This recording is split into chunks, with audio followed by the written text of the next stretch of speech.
Hello students, आज हम start करेंगे एक्सरसाइज 14.3 का इंट्रोडक्शन। ठीक है ना। 14.3 में हमें पढ़ना है एंगल बिटवीन टू लाइंस, दो रेखाओं के मध्य में कौन क्या होगा वो हमें समझना है। ठीक है ना।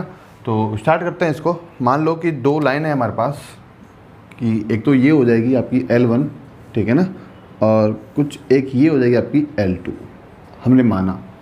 ठीक है। और इस लाइन L2 के पैरेलल एक वेक्टर होगा और इस लाइन L1 के भी पैरेलल एक वेक्टर होगा। ठीक है ना।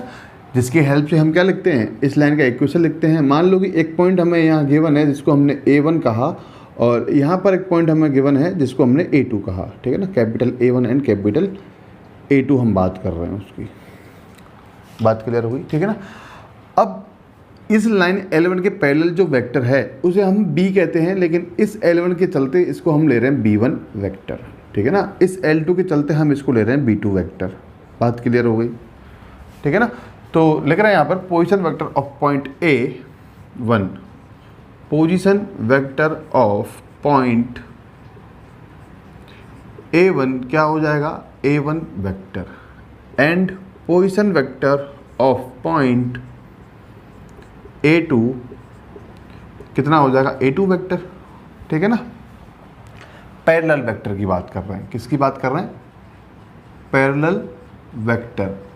इस लाइन L1 के लिए, ये लाइन L1 है और ये लाइन है L2। इस लाइन L1 के लिए जो पैरेलल वेक्टर है वो क्या हो जाएगा आपका B1 वेक्टर। ठीक है ना। और इस लाइन के लिए जो पैरेलल वेक्टर होगा वो आपका हो जाएगा B2 वेक्टर। बात क्लियर हो गई। ठीक है ना। इतना हमने समझा। तो हमें इनके बीच में जो ये एंगल है थीटा, वो हमें फाइंड करना है कि ये एंगल जो थीटा है वो कितना होगा। ठीक है ना। तो इसको निकालने के लिए बहुत ही सिंपल आपके लिए पास मेथड है कि आपके पास ये जो पैरेलल वेक्टर्स हैं ना, आप इन दोनों के बीच का एंगल फाइंड करो। जो इन दोनों के बीच का एंगल होगा वही इन दोनों लाइन्स के एंगल का, इन दोनों लाइन्स के बीच का एंगल होगा। बात समझ में आई। ठीक है ना। तो हम इन दोनों वेक्टर्स की हेल्प से इन दोनों लाइन के बीच में जो भी एंगल बनेगा उसे हम निकालेंगे। बात क्लियर हुई। ठीक है ना। तो आपने पढ़ा होगा डॉट प्रोडक्ट। डॉट प्रोडक्ट हमने पढ़ा था A vector dot B vector equal to modulus of A vector modulus of B vector cos of theta, और यहाँ से हमने कॉस ऑफ थीटा निकाला था तो वो हमें मिला था A vector dot B vector upon modulus of A vector modulus of B vector. इसका मतलब हम क्या समझे कि यदि हमें दो वेक्टर्स के बीच में एंगल फाइंड करना है तो हम इस डॉट प्रोडक्ट की हेल्प से फाइंड कर सकते हैं। अब हमारे पास दो वेक्टर हैं, एक तो हो जाएगा B1 वेक्टर और एक हो जाएगा B2 वेक्टर। बात क्लियर हुई। तो हमें इन दोनों वेक्टर्स, मान लो कि आपका B1 वेक्टर ये आ गया और आप B2 वेक्टर उठा के यहाँ से आप इसके पास ले गए, तो ये आपको B2 वेक्टर कुछ इस तरीके से मिला। तो आपको इनके बीच का एंगल फाइंड करना है और इसका हम इजीली एंगल फाइंड भी कर सकते हैं। हमारा मेथड है कौन सा, डॉट प्रोडक्ट। ठीक है ना।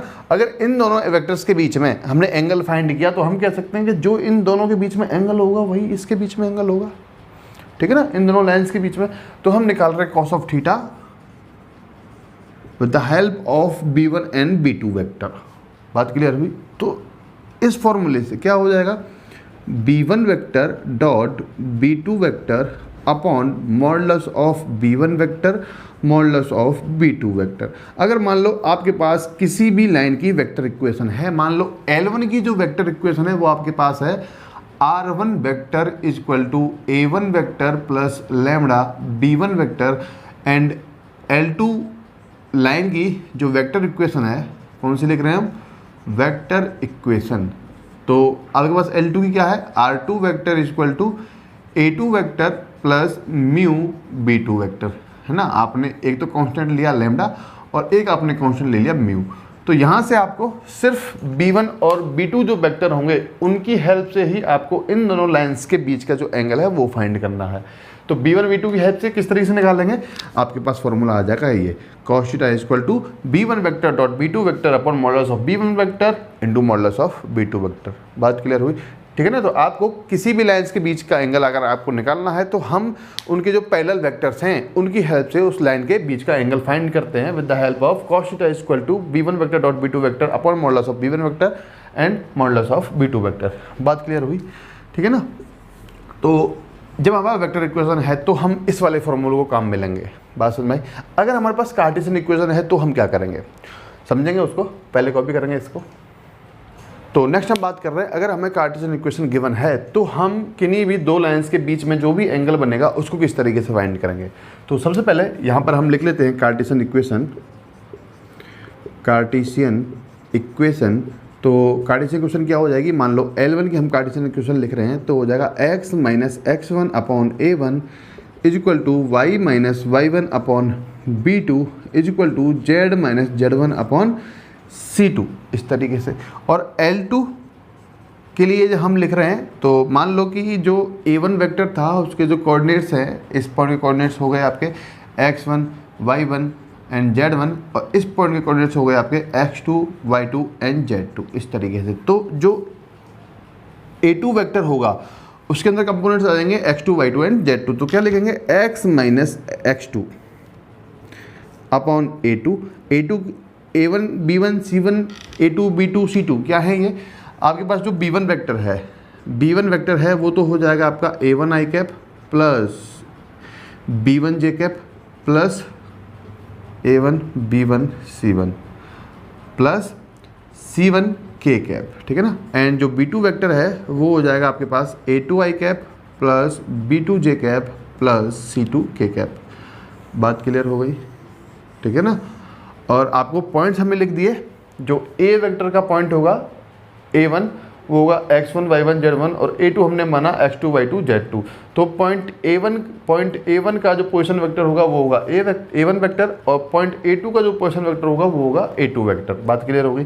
तो a2 vector components x2 y2 z2 लिखेंगे तो क्या आ जाएगा, y minus y2 upon b2 is equal to z minus z2 upon c2।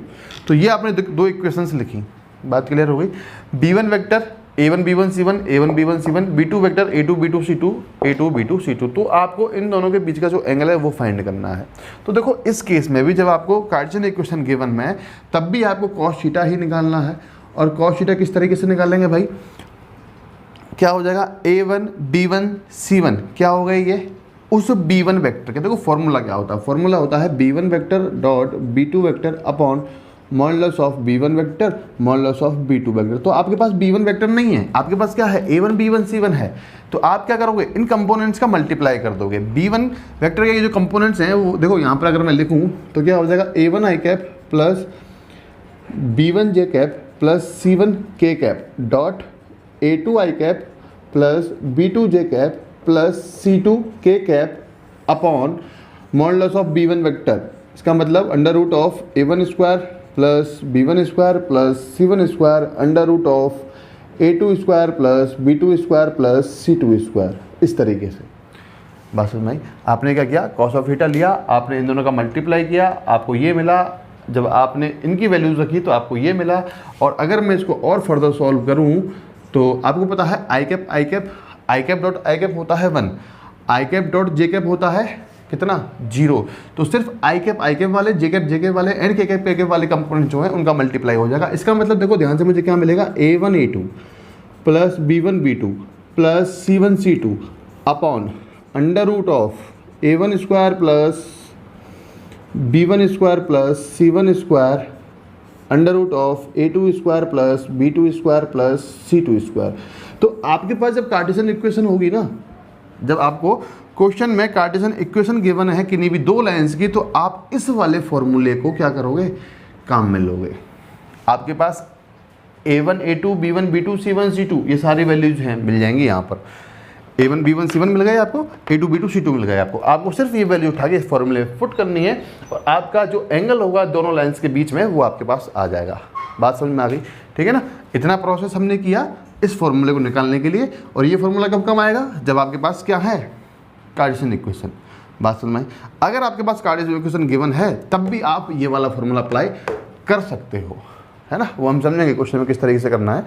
तो हमारे पास दो फॉर्मूला है, एक तो फॉर्मूला हो गया ये formula number 1 for vector equation, और एक फॉर्मूला हो जाएगा ये फॉर कार्टेशियन इक्वेशन। बात क्लियर हो गई, ठीक है ना। तो इतना कॉपी कर लेंगे आप वापस। तो इसके बाद एक दो नोट्स हैं हमारे पास जिन्हें हम लिख लेते हैं, वो हमारे काम आएंगे, ठीक है ना। हमारे पास दो फॉर्मूला है एंगल फाइंड करने के लिए, एक तो वेक्टर के रूप में है और एक कंपोनेंट्स के रूप में है, ठीक है ना। कंपोनेंट्स के रूप में हमें कब काम में लेना है, जब हमें कार्टेशियन इक्वेशन गिवन है, और वेक्टर के रूप में हमें ये वाला फॉर्मूला तब यूज में लेना है जब हमारे पास वेक्टर इक्वेशन गिवन है। बात क्लियर हो गई, ठीक है ना। अब बात कर रहे हैं हम कुछ नोट्स की। तो नोट्स में पहला पॉइंट है, लिख लेंगे आप लोग भी।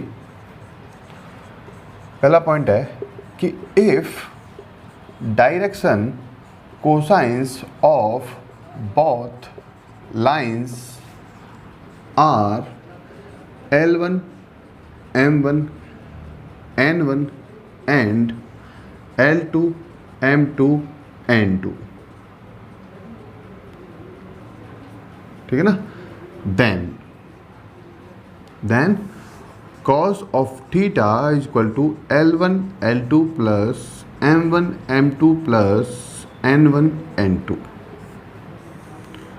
उसने कहा कि यदि दो रेखाएं हैं हमारे पास और उनकी जो दिक्कोज्याएं हैं वो हमारे पास L1 M1 N1 और L1 L2 M2 N2 हैं, तो हम कह सकते हैं कि cos theta equal to L1 L2 plus M1 M2 plus N1 N2। यदि दो लाइन्स हैं हमारे पास, मान लो कि ये L1 हो गई और ये आपके पास L2 हो गई, अगर इन दोनों लाइन्स का बीच का मुझे एंगल देखना है, ठीक है ना, इन दोनों लाइन्स के बीच में जो एंगल मेड हो रहा है उसे अगर मुझे फाइंड करना है और मुझे इस L1 लाइन की क्या गिवन है, डायरेक्शन कोसाइंस गिवन है इस तरीके से L1 M1 N1, और इसके जो डायरेक्शन कोसाइंस है L2 लाइन के वो कुछ इस तरीके से गिवन है L2 M2 और N2।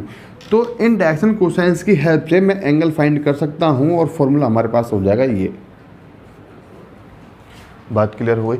अब ये फॉर्मूला सर आता कैसे है, देखो आपको पता है कि L upon A is equal to M upon B is equal to N upon C is equal to K हमने पढ़ा था ना कि भाई जो अपनी दिक्कोज्याएं होती हैं, दिक्कोज्याओं के समानुपाती संख्याओं को ही हम क्या कहते हैं, दिक्कनुपात कहते हैं, ठीक है ना। जो प्रोपोर्शनल वैल्यूज होती है डायरेक्शन कोसाइंस की, उन वैल्यूज को हम क्या कहते हैं, डायरेक्शन रेशियोज कहते हैं। तो यहाँ से हमने एक वैल्यू निकाला था K का, याद होगा आपको, जो निकला था +-1 upon under root A² plus B² plus C², ठीक है ना। फिर ये वैल्यू हमने पुट किया था कहाँ पर, यहाँ पर। तो यहाँ से हमने L का वैल्यू निकाला जो हमें मिला A upon +-A upon under root A² plus B² plus C²। Similarly हमने M निकाला +-B upon under root A² plus B² plus C²। फिर हमने N निकाला +-C upon under root A² plus B² plus C², इस तरीके से। याद है आपको, ठीक है ना। अब अगर मैं ध्यान से देखूं तो देखो यहाँ पर मैं अंडरलाइन कर रहा हूँ, मार्क कर रहा हूँ, तो आप ध्यान से देखना कि क्या मैं इस टर्म को L1 कह सकता हूँ। क्या है, A1 upon under root A1² plus B1² plus C1²। इसका मतलब क्या होगा, अगर ये L है तो ये L1 होगा। उसी तरीके से मैं दूसरी लाइन को क्या कर रहा हूँ, इस वाली टर्म को मैं ब्रैकेट में डाल रहा हूँ, इसको देखो, इसको क्या मैं कह सकता हूँ, L2। यस कह सकता है, क्योंकि A2 upon A2² plus B2² plus C2² under root के अंदर, तो इसको हम कह रहे हैं L1, इसे हम कह रहे हैं L2। उसी तरीके से ध्यान से देखोगे तो B1 अपॉन फिर वापस मुझे ये टर्म मिलेगी ना, तो मैं क्या कहूँगा इसको M1, एंड B2 के साथ मुझे वापस ये टर्म मिलेगी, तो क्या कहूँगा मैं इसको M2। सिमिलरली N1 N2, और यही हमारा क्या है, कॉस ऑफ थीटा। ये रहा बात समझ भाई।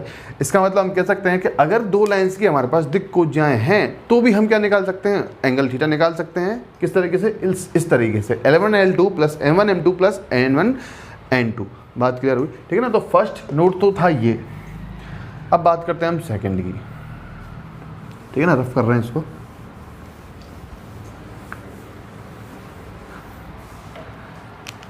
सेकेंड है कि if both lines are perpendicular, if both lines are perpendicular। अब देखो परपेंडिकुलर जब दोनों लाइन्स हो जाएंगे तो क्या होगा, मान लो कि ये लाइन है आपकी L1 और ये लाइन हो गई आपकी L2, ठीक है ना।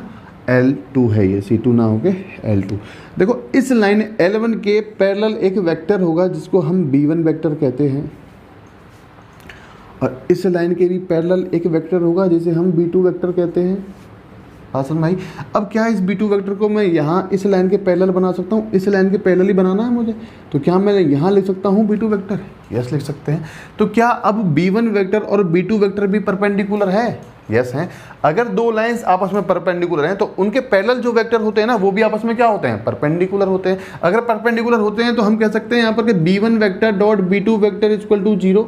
कंडीशन ऑफ परपेंडिकुलरिटी हमने डॉट प्रोडक्ट में समझा था, ठीक है ना। क्या बोल सकते हैं? B1 vector equal to B1 vector dot B2 vector equal to 0। और B1 वेक्टर क्या है? आपको पता है B1 वेक्टर क्या है? A1 i cap plus B1 j cap plus C1 k cap and B2 vector equal to A2 i cap plus B2 j cap plus C2 k cap. यही तो क्या है हमारे B1 वेक्टर और B2 vector है। और यहाँ पर हमने क्या समझा कि अगर ये दोनों पैरेलल वेक्टर जो थे इन दोनों लाइंस के, अगर वो आपस में परपेंडिकुलर होंगे तो कंडीशन ऑफ परपेंडिकुलरिटी से हम क्या बोल सकते हैं कि B1 vector dot B2 vector equal to 0। अगर ऐसा है तो यहाँ मैं क्या बोल सकता हूँ कि if both line are perpendicular then हम क्या बोल सकते हैं भाई कि B1 vector dot B2 vector 0। इसका मतलब A1 A2 plus B1 B2 plus C1 C2 equal to 0। बताओ होगा या नहीं होगा? क्या होगा? इन दोनों का डॉट प्रोडक्ट करेंगे तो क्या मिलेगा? A1 A2 B1 B2 and C1 C2। तो हम बोल सकते हैं कि A1 A2 plus B1 B2 plus C1 C2 equal to 0। और हम क्या कह सकते हैं कि L1 L2 plus M1 M2 plus N1 N2 equal to 0। Similarly जिस तरीके से हमने इसको कहा उस तरीके से हम इसको कह रहे हैं। मान लो कि हमें दिक् कुछ दे रखी है, ठीक है ना, उस तरीके से हम इसे भी निकाल सकते हैं। Okay, next third point, if both lines are parallel.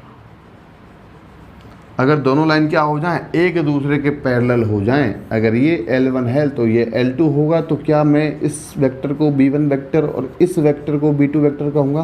क्या ये दोनों वेक्टर भी आपस में क्या है? परपेंडिकुलर हैं, सॉरी पैरेलल हैं।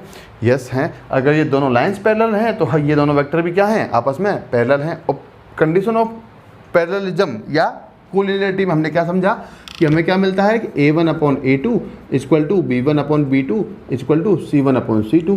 उनके जो डायरेक्शन रेशियोज होते हैं वो क्या होते हैं? एक दूसरे के प्रोपोर्शनल होते हैं। और हम यहाँ क्या कह सकते हैं कि L1 upon L2 equal to M1 upon M2 equal to N1 upon N2। बात क्लियर हो गई, ठीक है ना। तो ये 3 नोट्स हैं, इनको हम थोड़ा ध्यान में रखेंगे, ये भी हमारे हेल्पफुल रहेंगे बहुत क्वेश्चन को करते समय, ठीक है। कॉपी कर लेंगे इसको।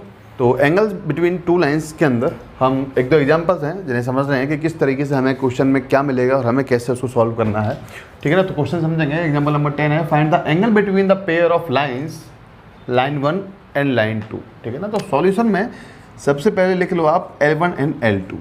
L1 है आपके पास 5 minus x upon 3 equal to y plus 3 upon minus 4 equal to z minus 7 upon 0। And L2 है आपके पास x upon 1 equal to 1 minus y upon 2 equal to z minus 6 upon 2, ठीक है ना। और जो जनरल कार्टेशियन इक्वेशन होती है वो हम लिख रहे हैं। कार्टेशियन इक्वेशन जो जनरल इक्वेशन होती है वो हम लिख रहे हैं, क्या होता है? x minus x1 upon a equal to y minus y1 upon b equal to z minus z1 upon c। बात क्लियर है, ठीक है ना।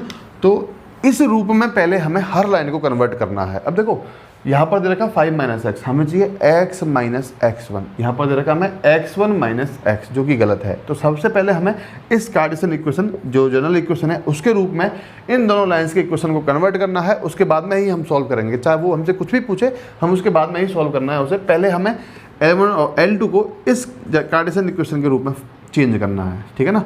तो L1 हम वापस लिख रहे हैं, क्या हो जाएगा? माइनस कॉमन लूँगा तो x माइनस 5 अपॉन माइनस 3। बात क्लियर है। Is equal to y plus 3 upon minus 4 is equal to z minus 7 upon 0। And L2 is equal to क्या लिखेंगे यहाँ पर? x अपॉन 1 माइनस कॉमन लेंगे तो y माइनस 1 अपॉन माइनस 2 हो जाएगा, ठीक है ना। और इधर हमें मिल जाएगा z माइनस 6 अपॉन 2। तो ये जो इक्वेशन हैं वो हमारी चेंज हो गई इस कार्टेशियन इक्वेशन के रूप में। बात क्लियर हुई। हमें एंगल फाइंड करना है और कार्टेशियन इक्वेशन के लिए हमने एंगल समझा था, सॉरी जो फॉर्मूला था वो क्या समझा था कि cos of theta is equal to A1 A2 plus B1 B2 plus C1 C2 upon under root of A1 square plus B1 square plus C1 square under root of A2 square plus B2 square plus C2 square. ठीक है ना। तो सिर्फ आपको values put करनी है, इसके अंदर आपका आंसर आ जाएगा। A1 कितना है -3, A2 कितना है 1, है ना। A1 यहाँ मिलेगा, A2 यहाँ मिलेगा, B1 यहाँ मिलेगा, B2 यहाँ मिलेगा, ऐसे ही C1 C2। ठीक है ना। तो B1 -4 and B2 -2 plus C1 0 and C2 आपको मिल जाएगा 2 upon under root of A1 square मतलब 3 स्क्वायर प्लस B1 स्क्वायर यानी 4 square plus 0 square, 4 square plus 0 square and under root A2 square यानी 1 स्क्वायर प्लस B2 स्क्वायर यानी 2 square plus C2 square यानी 2 square. बात clear हो गई। सिर्फ solve करना है तो सॉल्व कर लेंगे बड़े आसानी से और इसका जो भी आंसर होगा वो हमारे पास आ जाएगा। तो cos of theta is equal to -3 plus 8 plus 0 upon under root of 9 plus 16 under root of ये हो जाएगा 4 प्लस 4 प्लस 1। तो cos of theta is equal to ऊपर मिलेगा 5 अपॉन ये हो जाएगा under root 25 and under root 9। ठीक है ना। तो cos of theta is equal to 5 upon 5 into 3, 5 से 5 गया यानी cos of theta is equal to 1 upon 3 and यहाँ से हम लिख सकते हैं कि theta is equal to cos inverse 1/3। तो जो भी एंगल था इन दोनों लाइंस के बीच में वो हमने निकाला, theta is equal to cos inverse 1/3। तो इस तरीके से आपको एग्जाम्पल्स को सॉल्व करना है। क्वेश्चनों में कुछ भी नहीं है, सिर्फ फॉर्मूला है, उसमें आपको वैल्यूज़ उठा के पुट करनी है और आपको आंसर लेके आना है। आपको कार्टेशियन इक्वेशन दे रखी है तो आप इस तरीके से उसको सॉल्व कर लो। अगर आपको वेक्टर इक्वेशन दे रखी है तो भी आप इसी तरीके से सॉल्व कर सकते हो, या फिर आपके पास दूसरा फॉर्मूला है cos of theta equal to B1 vector dot B2 vector upon modulus of B1 vector modulus of B2 vector. बात क्लियर हो गई। ठीक है ना। तो कॉपी कर लेंगे इसको। तो next example number 11, example number 11 समझेंगे कि find the angle between the pair of lines, और ये हमें लाइंस गिवन है। ठीक है ना। अब हमें वेक्टर इक्वेशन दे रखा है और वेक्टर इक्वेशन अगर हमें गिवन होगा तो हम किस तरीके से एंगल फाइंड करेंगे उसे हम समझ लेते हैं। तो सॉल्यूशन में सबसे पहले आप लिख लोगे let L1 is equal to R vector is equal to 3i cap plus 2j cap minus 4k cap plus lambda i cap plus 2j cap plus 2k cap. ठीक है ना। जो भी लाइंस का इक्वेशन है उनको आप लिख लोगे मानते हुए कि L1 और L2 हैं। ये हो जाएगा 5i cap minus 2j cap plus mu 3i cap plus 2j cap plus 6k cap, इस तरीके से। ठीक है ना। फिर आपको सिंपल यहाँ से फाइंड करना है B1 वेक्टर और B2 वेक्टर। ठीक है ना। तो आपको पता है कि ये तो हो जाएगा आपका A1 वेक्टर, ठीक है ना, ये हो जाएगा आपका A2 वेक्टर। तो इस A1 वेक्टर और इस A2 वेक्टर से तो मतलब ही नहीं है जब हम बात कर रहे हैं एंगल बिटवीन टू लाइंस की। ठीक है ना। सिर्फ हमें मतलब है इस B1 वेक्टर और इस B2 वेक्टर से। बात क्लियर हो गई। तो यहाँ अगर मैं लिखूँ कि B1 vector is equal to, तो क्या मिलेगा i cap plus 2j cap plus 2k cap and B2 vector is equal to हमें क्या मिलेगा 3i cap plus 2j cap plus 6k cap. तो आपको फॉर्मूला लिखना है। फॉर्मूला क्या है cos of theta is equal to B1 vector dot B2 vector upon modulus of B1 vector modulus of B2 vector. ठीक है ना। तो आप B1 vector dot B2 vector निकाल लो पहले। B1 vector dot B2 vector क्या हो जाएगा i cap plus 2j cap plus 2k cap dot 3i cap plus 2j cap plus 6k cap. Simple है, सॉल्व कर सकते हैं इसको। ठीक है ना। i कैप वाले कंपोनेंट मल्टीप्लाई होंगे तो 1 into 3 plus 2 into 2 4 plus 2 into 6 12, कितना आ जाएगा ये 19। ठीक है ना। B1 vector dot B2 vector हमारे पास आ गया 19। अब हमें फाइंड करना है modulus of B1 vector. Modulus of B1 vector का मतलब क्या होगा अंडर रूट के अंदर 1 square plus 2 square plus 2 square 1 square plus 2 square plus 2 square, it means 4 4 8 और 1 9 अंडर रूट 9 इक्वल टू 3। बात क्लियर हुई। नेक्स्ट B2 वेक्टर क्या हो जाएगा modulus of B2 vector under root 3 square 2 square 6 square 3 square plus 2 square plus 6 square यानी under root 9 plus 4 plus 36 यानी हो गया 49, अंडर रूट 49 इट मीन्स 7। सारी वैल्यूज आ गई हमारे पास, b1 डॉट b2 वेक्टर आ गया, मॉडल्स ऑफ b1 वेक्टर आ गया, models of b2 vector आ गया। सिर्फ आपको वैल्यूज पुट करनी है। b1 vector dot b2 vector कितना है 19 अपॉन ये कितना हो जाएगा 3 into 7 it means 19/21 and theta is equal to cos inverse 19/21। तो जो भी एंगल था इन दोनों लाइंस के बीच में हमने निकाला इस तरीके से। बात समझ में आई? ठीक है ना। तो सारे क्वेश्चंस इजी हैं, सिर्फ आपको फॉर्मूला बेस्ड क्वेश्चन है ये सारे, आपको फॉर्मूला पुट करना है और वैल्यूज फाइंड करनी है। ठीक है ना, तो कॉपी कर लेंगे इसको। तो next example number 12, example number 12 है find the Cartesian equation of the line passing through the point this. ठीक है ना, मतलब हमें इस पॉइंट से पास होने वाली लाइन का कार्टेशियन इक्वेशन लिखना है। हम वेक्टर इक्वेशन भी लिख सकते हैं। And perpendicular to the line these lines. ठीक है ना, तो उसने कहा कि इस पॉइंट से पास होने वाली लाइन का आप कार्टेशियन इक्वेशन लिखिए जो इन दोनों लाइन के क्या है परपेंडिकुलर है। बात क्लियर हुई? एक बार फिर समझेंगे कि हमें एक पॉइंट गिवन है, मान लो कि ये पॉइंट है ए जिसके कोऑर्डिनेट्स हैं -1, 3, -2 और ये जो इस पॉइंट से जो लाइन पास हो रही है ना ये वाली, हमें इस लाइन का कार्टेशियन इक्वेशन लिखना है। ठीक है ना, और उसने बाद में कहा कि ये जो लाइन है वो लाइन इन दोनों लाइंस के क्या है परपेंडिकुलर है। इसका मतलब मैं यहाँ पर बोल सकता हूँ कि एक लाइन आपकी ये हो जाएगी और एक लाइन आपकी ये हो जाएगी। ठीक है ना, और इस लाइन का अगर मैं बोलूँ तो ये हो जाएगा इसका इक्वेशन, कार्टेशियन इक्वेशन मैं लिख रहा हूँ इसका x/1 = y/2 = z/3 और इस लाइन का कार्टेशियन इक्वेशन लिख रहा हूँ मैं x + 2 upon -3 equal to y - 1/2 equal to z + 1/5। बात क्लियर हो गई? ठीक है ना, तो वापस समझो। उसने कहा कि एक पॉइंट हमें गिवन है, ये इससे पास होने वाली लाइन का हमें कार्टेशियन इक्वेशन लिखना है और ये जो लाइन है वो इन दोनों लाइंस के क्या है परपेंडिकुलर है या लंबवत है। तो हमें इस लाइन का क्या निकालना है कार्टेशियन इक्वेशन निकालना है। देखो हमारे पास एक पैरेलल बी वेक्टर हमें चाहिए होता है, वो नहीं है। दूसरी बात, अगर पैरेलल बी वेक्टर भी ना हो तो कम से कम इस लाइन पर हमें 2 पॉइंट गिवन है तो हम निकाल सकते हैं, लेकिन दूसरा पॉइंट भी नहीं है। तो उसके लिए हमें उसने क्या दे दिया, ये दोनों लाइंस दे दी कि भाई आप इन दोनों लाइंस को काम में लो और इसका कार्टेशियन इक्वेशन लिखो। और हमने अभी क्या समझा था नोट्स के अंदर कि अगर दो लाइंस आपस में परपेंडिकुलर हैं तो उनके जो डायरेक्शन रेशियोज होते हैं उनमें क्या संबंध होता है कि a1 a2 plus b1 b2 plus c1 c2 = 0 होता है। सर ये बात हमने समझी अभी नोट्स के अंदर। तो देखो जब दो लाइंस आपस में परपेंडिकुलर हैं तो उनके बीच में ये संबंध होता है। तो ये वाली जो लाइन है वो इस लाइन के परपेंडिकुलर होगी तो भी आपको ऐसा एक रिलेशन मिलेगा। ठीक है ना, फिर ये जो लाइन है वो इस लाइन के परपेंडिकुलर है तो आपको एक और रिलेशन मिलेगा सेम ऐसा ही। तो आपके पास 2 इक्वेशंस आ गए, इक्वेशन नंबर और इक्वेशन नंबर 2।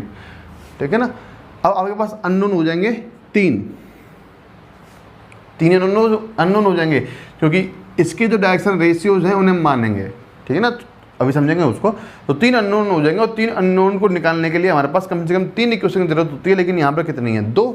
तो कैसे फाइंड करेंगे, तब हम अप्लाई करेंगे क्रॉस मल्टीप्लिकेशन वाली विधि। ठीक है ना, वज्र गुणा वाली विधि जो होती है उससे हम निकालेंगे। तो बहुत अच्छा क्वेश्चन है। ठीक है ना, समझेंगे इसको बड़े ध्यान से, सॉल्व करते हैं इसको।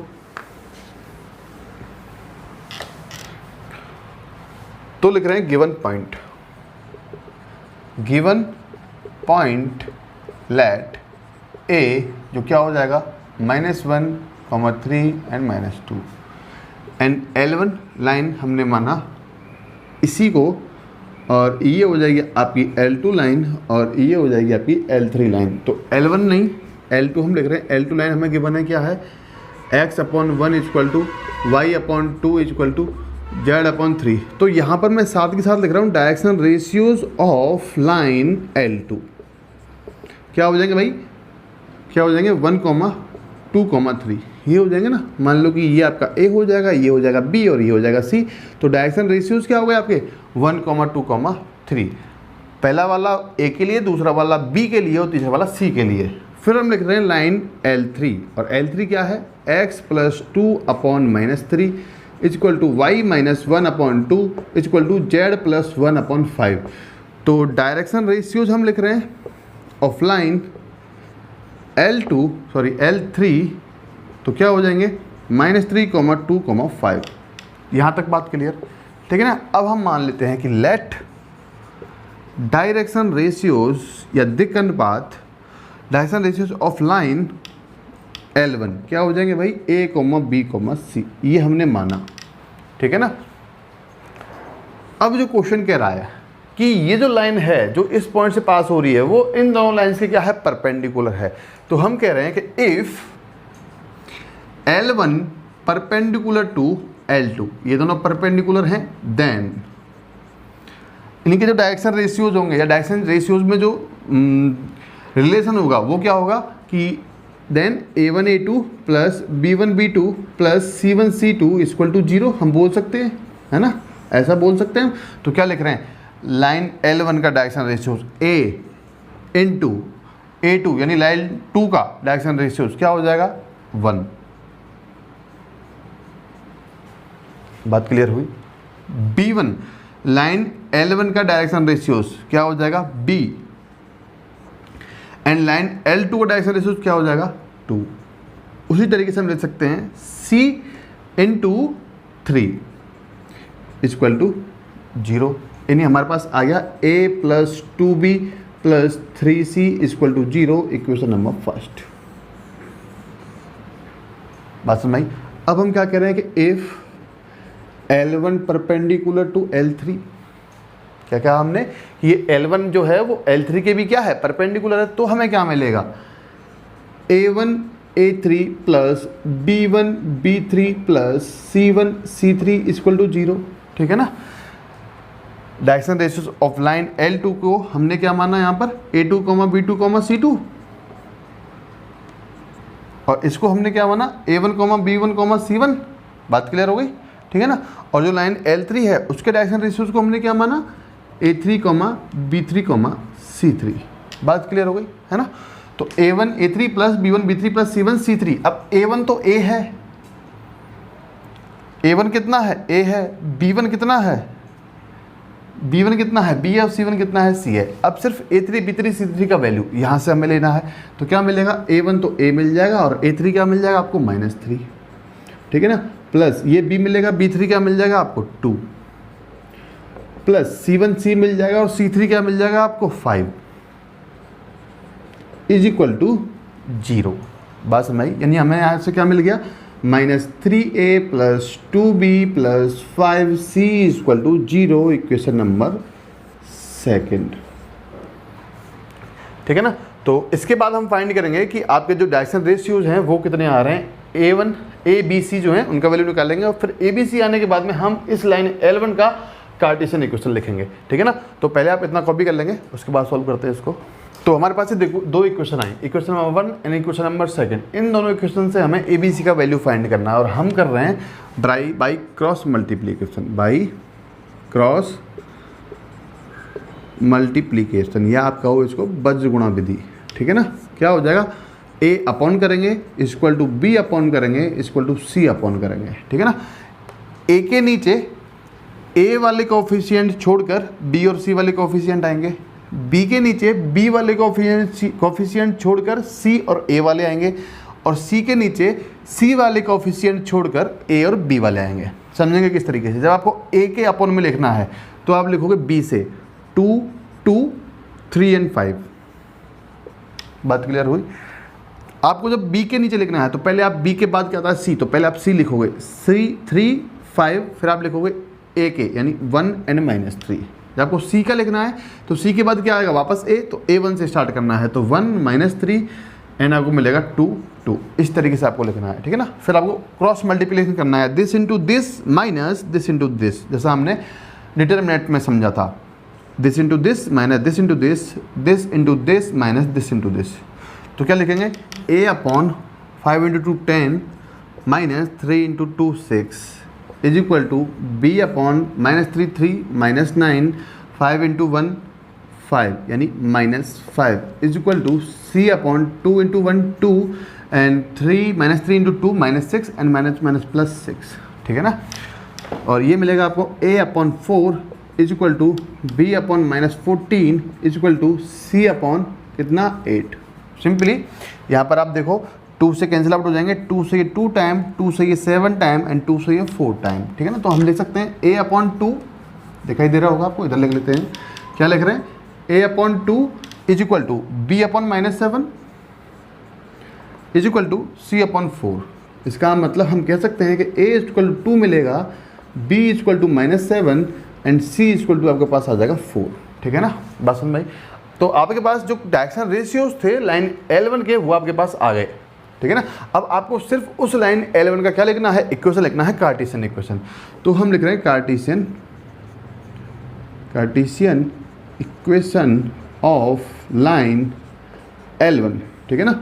और कार्टेशियन इक्वेशन आपको पता है क्या होता है? x minus x1 upon a।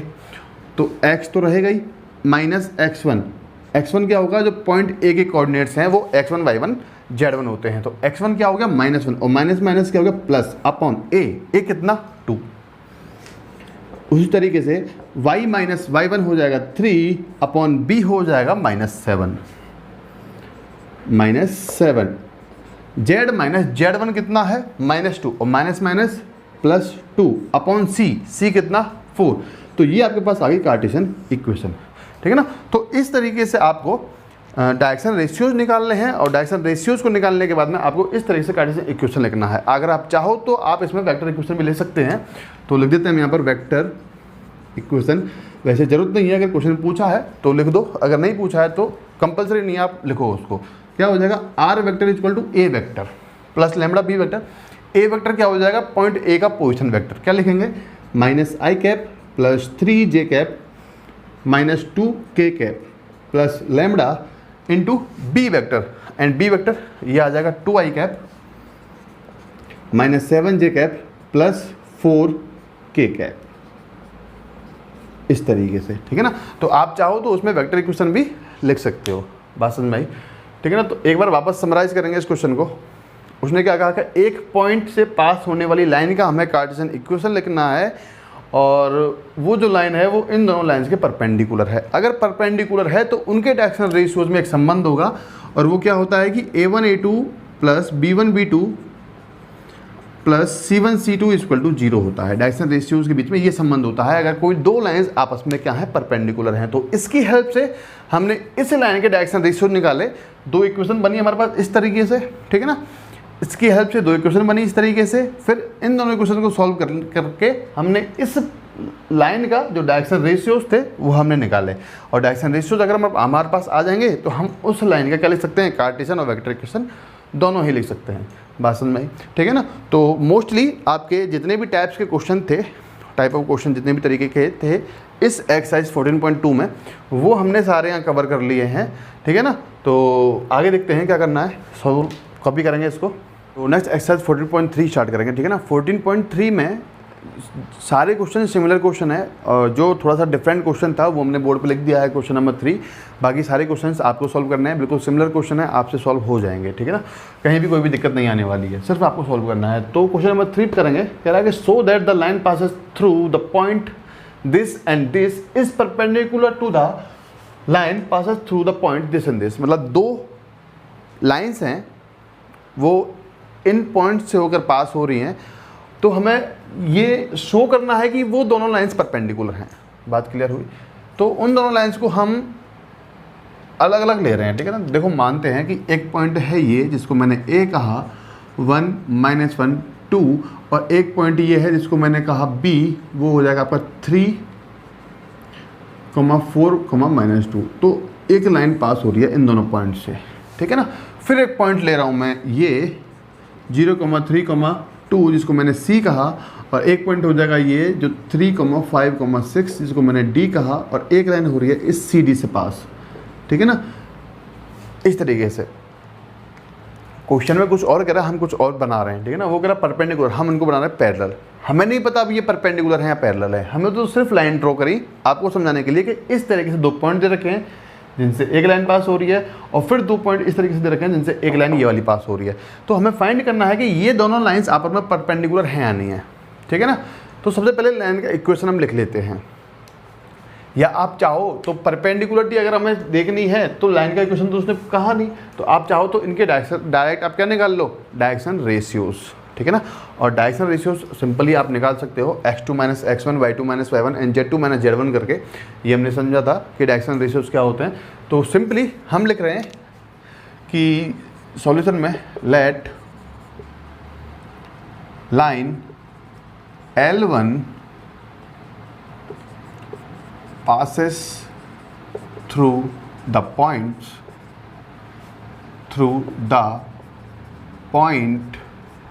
1, -1, 2 and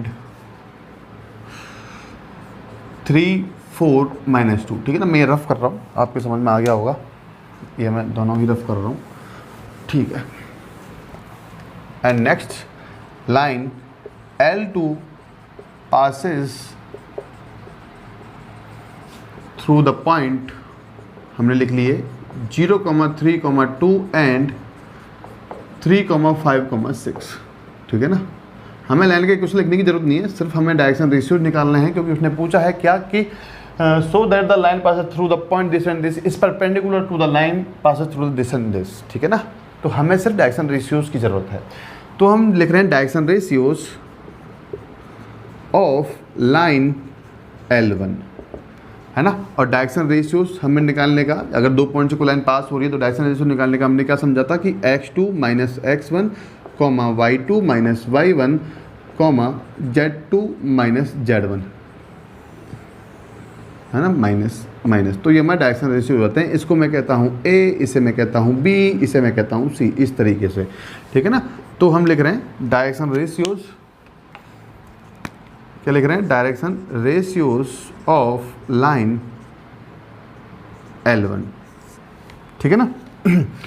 तो देखो x2 माइनस x1 करना है, तो बाद वाले x2 y2 z2 हो जाएंगे दोनों केस में, और आगे वाले x1 y1 z1 हो जाएंगे। तो सिंपली a लिख रहा हूँ मैं, क्या हो जाएगा 3 - 1, b लिखूंगा तो क्या हो जाएगा 4 + 1, 4 - -1 तो +1 हो जाएगा, एंड c इक्वल टू -2 हो जाएगा। बात क्लियर हो गई। तो a इक्वल टू हमें क्या मिला यहाँ से 2, b इक्वल टू क्या मिल जाएगा आपको 5, c इक्वल टू आपको मिल जाएगा -4। And direction ratios of line L2, अगर ये L1 है तो मैं इसको A1, B1, C1 कह देता हूँ ताकि कोई कन्फ्यूजन ना हो। L2 क्या हो जाएगा भाई, A2 इक्वल टू क्या है x2 माइनस x1, तो 3 - 0, क्या लिखेंगे 3 - 0। B2 के केस में क्या लिखेंगे 5 - 3, बात समझ में आ रही है। C2 के केस में क्या लिखेंगे 6 - 2, खत्म बात, ठीक है ना। तो A2 हमारे पास कितना आ गया 3, B2 हमारे पास कितना आ गया 2, एंड C2 हमारे पास आ जाएगा 4।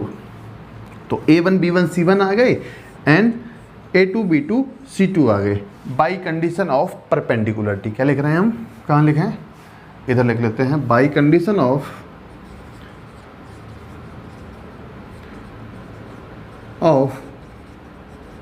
परपेंडिकुलरिटी। क्या हो जाएगा भाई A1 A2 plus B1 B2 plus C1 C2 equal to 0, ठीक है ना। तो हमें सिर्फ इसका जो LHS पार्ट है वो हमें करना है, हमें इनका मल्टीप्लिकेशन करके इनको ऐड करना है और देखना है कि वो 0 = 0 मिलता है नहीं मिलता है। अगर 0 मिलता है तो हम बोलेंगे कि दोनों लाइंस क्या हैं, परपेंडिकुलर हैं। बात समझ में आई। तो क्या कर रहे हैं, A1 कितना है 2, A2 कितना है 3, प्लस B1 है आपके पास 5, और B2 कितना आ जाएगा 2, प्लस C1 आपके पास आ जाएगा -4, और C2 आपके पास आ जाएगा 4 इक्वल टू 0। ये आपको मिला 6 + 5 × 10 - 16 इक्वल टू 0, यानी 16 - 16 इक्वल टू 0, यानी 0 इक्वल टू 0 में मिल गया। तो हम बोल सकते हैं कि line L1 and L2 both are perpendicular. क्या लिख रहे हैं हम, so line L1 and L2 both are perpendicular to each other. बात समझ में आई? ठीक है ना। तो इस तरीके से इस क्वेश्चन को सॉल्व करना था। तो मोस्टली सारे क्वेश्चंस जो अलग अलग टाइप के थे वो हमने कवर कर चुके हैं इस वीडियो में, ठीक है ना। तो आगे जो भी क्वेश्चन सिमिलर क्वेश्चन होंगे वो आपको सॉल्व करने होंगे, आप उनको सॉल्व कर लेंगे। और फॉर्मूलेज हमेशा हमें याद रखना है कि फॉर्मूलेज हमें डेली याद नहीं करना है, हमें डेली पढ़ना है या रिवीजन करना है। फॉर्मूले आप याद नहीं कर सकते, आप उनको एज अपने दिमाग में पिक्चर के थ्रू बना सकते हो, ठीक है ना। आप उनकी इमेज बना सकते हो अपने दिमाग में। तो फॉर्मूले पर डे आप रिवाइज करो, आप पर डे किसी चीज़ को देखोगे तो अब वो आपको याद हो जाती है, सिंपल सी बात है। तो आप पर डे फॉर्मूले याद नहीं करोगे, सिर्फ रीडिंग मारोगे उनकी, आप उनको पढ़ोगे डेली, ठीक है ना। तो नेक्स्ट वीडियो में करेंगे आगे, तब तक के लिए थैंक यू।